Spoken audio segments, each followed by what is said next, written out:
Ego is one of the great evils of football. It's hard to stay humble when you become a football star. One of the latest examples could be that of Frenchman Kylian Mbappe. He joins the list of other great footballers around the world who are criticized for their behavior, which is at the very least haughty and sometimes contemptuous. High self-esteem, self-congratulatory comments, controversy. Do footballers have too much ego? Ego is a term of Latin origin that defines one's self-consciousness in the world. Typical Swedish guy, but I put Sweden on the map, so... This can be expressed as having a high opinion of oneself or as being overly expressive. How does it work in practice? From highly complimentary statements about oneself to provocations of others and outbursts of anger, the forms are very diverse.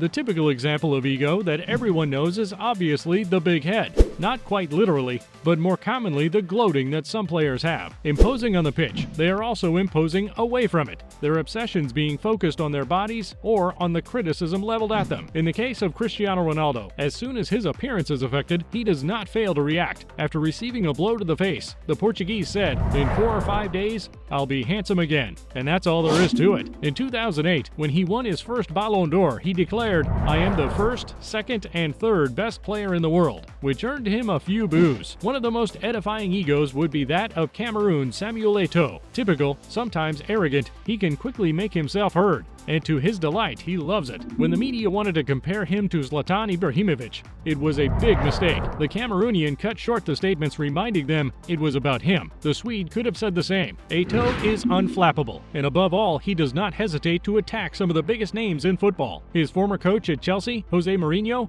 was one of the victims. When the latter wondered about the age of his striker while making fun of him, "He's 32, maybe 35, who knows?"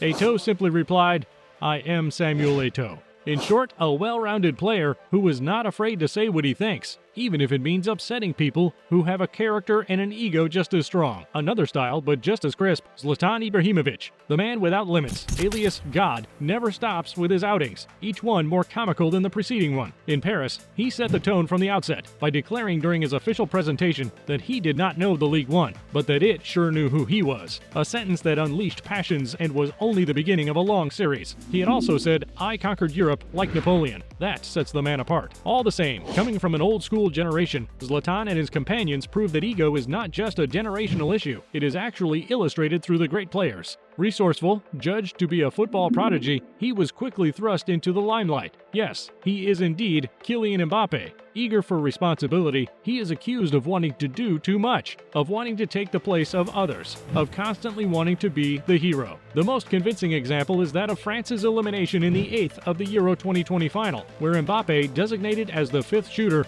misses during penalty kicks. He had later opened up about this failure, which was blamed directly on him by the general public. The message I got was that my ego was making us lose, that I wanted to take up too much space, so without me, we might have won. One thing is certain, his international status and the spotlight on him have not helped him, but he himself has an answer to these questions.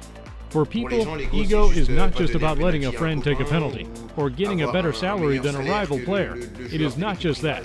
It's also about preparation. It's something personal, about surpassing oneself, well beyond this superficial thing of saying, "Yes, ego, I am." But I think there is a lot more to be said on this subject. The question is legitimate. Do footballers have too much ego? Finally, the answer to the original question seems obvious, and you may have it. Logically, it would be yes, but it's not that simple. A charismatic leader sometimes needs ego to transcend himself and thus pull the collective upwards. However, he or she can just as easily upset a balance through his or her behavior or media appearances. Confidence? Too much confidence? It's hard to say, as it changes depending on the person and the situation at any given moment. One thing is certain, whether positive or negative, ego has forged football legends. We could also have quoted Pelé, who claimed to have scored 1,283 goals in his career, including friendly matches. Is ego essential for a team leader? Thank you for watching our video. If you liked it, don't hesitate to talk about our channel around you, to like, share, and subscribe. See you soon for a new video. Ciao!